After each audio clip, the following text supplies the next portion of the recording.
வணக்கம். திருக்கோவில்கள் தரிசனத்தில் இன்று முதலாவதாக 1000 ஆண்டுகளுக்கு மேல் தொன்மையான விநாயகப் பெருமானுக்குரிய சிறப்பு தலமாக அறியப்படும் திருவலஞ்சுழி என்னும் ஆலயம். இரண்டாவதாக முருகப்பெருமானின் அறுபடை வீடுகளில் 4ஆம் படை வீடாக அறியப்படும் சுவாமிமலை சுவாமிநாதர் ஆலயம். மூன்றாவதாக சிற்பக்கலை கூடமாக காட்சியளிக்கும் இந்திய தொல்பொருள் துறையினால் பராமரிக்கப்பட்டு வரும் தஞ்சை பெரிய கோவிலை எழுப்பிய ராஜராஜ சோழனின் பேரனான 2ஆம் ராஜராஜன் கட்டிய தாராசுரம் ஐராவதீஸ்வரர் ஆலயம். நான்காவதாக சோழர்கள் தங்கள் வெற்றி தெய்வமாக வணங்கிய பட்டீஸ்வரத்தில் அமைந்துள்ள அருள்மிகு துர்க்கையம்மன் ஆலயம். ஐந்தாவதாக அம்பிகை சிவனை நோக்கி தவமிருந்து சிவனுடன் ஐக்கியமானதாக அறியப்படும் திருசக்திமுற்றம் என்று அழைக்கப்படும் சிவ ஆலயம் என்று 5 ஆலயங்களை தாங்க நாம் இக்காணொளியில் தரிசனம் காணப்போகின்றோம். வணக்கம். நீங்கள் இக்காணொளிக்கு தரும் ஆதரவு இத்திருக்கோவிலின் வரலாறு மற்றும் சிறப்புகள் பல்வேறு ஆன்மீக அன்பர்களுக்கு சென்றடைய உதவியாக இருக்கும். உங்கள் ஆதரவுக்கு நன்றி. நாம் ஏற்கனவே கும்பகோணம் நகரிலேயே அமைந்துள்ள 5 முக்கியமான திருக்கோவில்களை முந்தைய காணொளியில் தரிசனம் கண்டோம். அந்த காணொளியின் லிங்க் வீடியோ டிஸ்கிரிப்ஷனில் கொடுக்கப்பட்டுள்ளது. பார்க்காதவர்கள் பார்த்து பயனடைவீர். இந்த காணொளியில் கும்பகோணத்தை சுற்றி அமைந்துள்ள 5 திருக்கோவில்களை தரிசனம் காணலாம். திருவலஞ்சுழிநாதர் திருக்கோவில். திருநாவுக்கரசரால் தேவார பாடல் பெற்ற சுமார் 1200 ஆண்டுகளுக்கு மேல் பழமையான சோழ மன்னர்களால் கட்டப்பட்ட திருத்தலம் இது. பறந்து விரிந்த நிலப்பரப்பில் அமைந்துள்ள இத்திருக்கோவிலின் கோபுர தரிசனம் கண்டு கோவிலுக்குள் சென்றால் வலதுபுறத்தில் திருக்குளம் காணப்படுகிறது. அதனையடுத்து அமைந்துள்ள வாயிலை கடந்து சென்றால் தேவர்களும் அசுரர்களும் அமுதத்திற்காக திருப்பார்கடலை கடைந்த பொழுது எழுந்த கடல் நுரையினால் செய்யப்பட்டதாக அறியப்படும் வெள்ளை விநாயகர் அருள்பாலிக்கும் சன்னதி காணப்படுகிறது. விநாயகரை வணங்கி மேலும் சென்றால் கோவில் கருவறையில் திருவலஞ்சுழிநாதர் என்னும் திருப்பெயருடன் சிவபெருமான் பக்தர்களுக்கு அருள்பாலிக்கின்றார். மேலும் பெரியநாயகி அம்மனுக்கும் தனி சன்னதி அமைந்துள்ளது.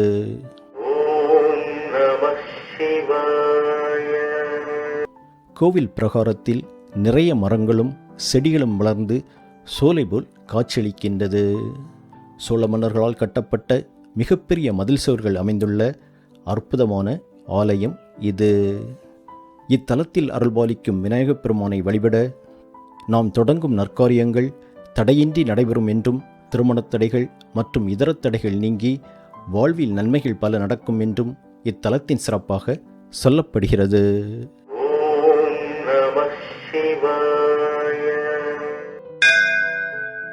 திருக்கோவில்கள் தரிசனத்தில் அடுத்ததாக முருகப்பெருமானின் அறுபடை வீடுகளில் 4ஆம் படை வீடாக அறியப்படும் முருகப்பெருமான் குருவாக இருந்த தந்தை சிவபெருமானுக்கு பிரணவத்தின் பொருளை உபதேசம் செய்த சுவாமிமலை சுவாமிநாதர் திருக்கோவிலை தரிசனம் காணலாம். 2 தளங்களாக அமைந்துள்ள இத்திருக்கோவிலில் கீழ்த்தளத்தில் சிவபெருமான் மற்றும் அம்பிகையின் சன்னதி காணப்படுகிறது.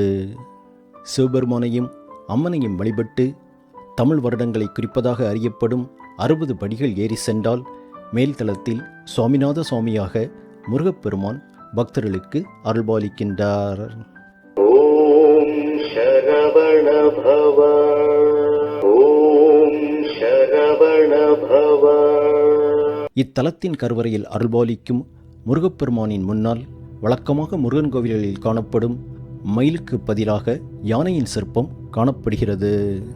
அதாவது முருகப்பெருமான் இந்திரனின் மகளான தேவயானையை மனம் புரிந்த பொழுது இந்திரன் முருகப்பெருமானுக்கு பரிசளித்த ஐராவதம் என்ற யானையை குறிக்கும் வகையில் இந்த சிலை அமைக்கப்பட்டுள்ளதாக அறியப்படுகிறது.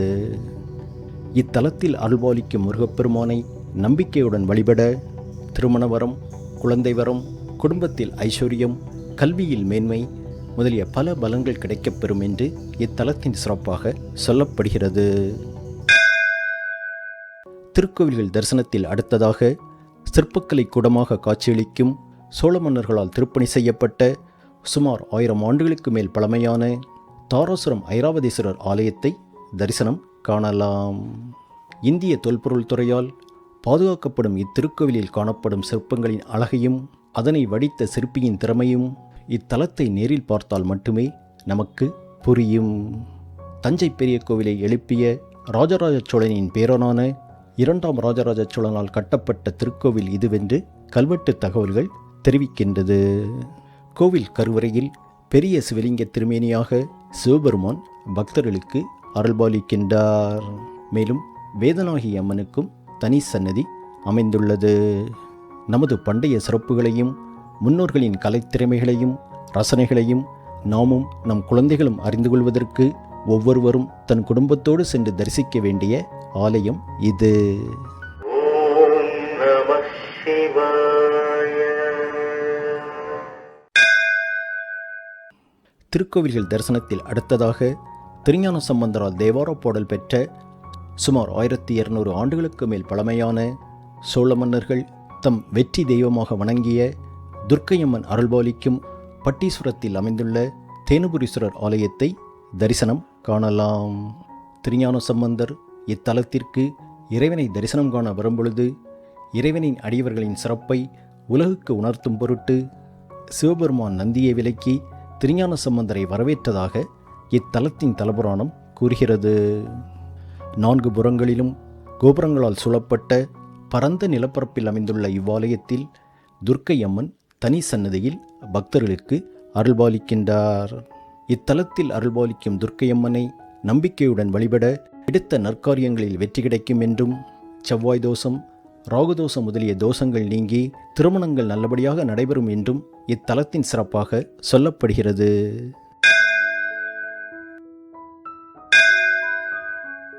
திருக்கோவில் தரிசனத்தில் அடுத்ததாக பட்டீஸ்வரம் துர்க்கையம்மன் ஆலயத்திற்கு அருகிலேயே அமைந்திருக்கும் தேவார பாடல் பெற்ற சுமார் 1200 ஆண்டுகளுக்கு மேல் பழமையான தழுவக்குலைந்தநாதர் சிவ ஆலயத்தை தரிசனம் காணலாம். திருசக்தி முற்றம் என்று அழைக்கப்படும் இத்தலத்தில் சக்தி சிவலிங்கத்தை தழுவிக்கொண்டிருக்கும் சிற்பம் காணப்படுகிறது. ஓம் நம சிவாய. ஓம் நம சிவாய.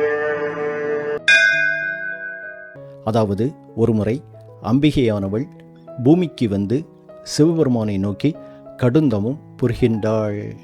அம்பிகையின் தவத்தின் பெருமையை உலகுக்கு உணர்த்த நினைத்த ஈசன் அம்பிகையின் முன்பு அக்னி பிளம்பாக சிவலிங்க வடிவில் காட்சி கொடுக்கின்றார். சிவனை கண்டவுடன் அம்பிகை நெருப்பென்றும் பாராமல் அந்த சிவலிங்கத்தை ஆறத் தழுவுகின்றாள். அதனை உணர்த்தும் விதமாகவே இத்தலத்தில் அம்பிகை சிவனை தழுவிக்கொண்டிருக்கும் வகையில் சிலை அமைக்கப்பட்டிருக்கிறது. இத்தலத்தில் அருள்பாலிக்கும் சிவசக்தியை வழிபட தம்பதிகளிடையே அன்பு அதிகரிக்கும் என்றும் மன வேற்றுமை அகலும் என்றும் குடும்பத்தில் ஆனந்தம் ஐஸ்வர்யம் நிலைக்கும் என்றும் இத்தலத்தின் சிறப்பாக சொல்லப்படுகிறது. கும்பகோணத்திற்கு ஆன்மீக சுற்றுலா செல்லும் அன்பர்கள் இந்த 5 சிறப்புமிக்க திருக்கோவில்களுக்கும் சென்று தரிசனம் கண்டு இறையருள் பெற வேண்டுகின்றோம். இந்த 5 திருக்கோவில்களை பற்றிய விரிவான தகவல்கள் அடங்கிய காணொளியின் லிங்க் வீடியோ டிஸ்கிரிப்ஷனில் கொடுக்கப்பட்டுள்ளது. பார்த்து பயனடைவீர். நன்றி, வணக்கம்.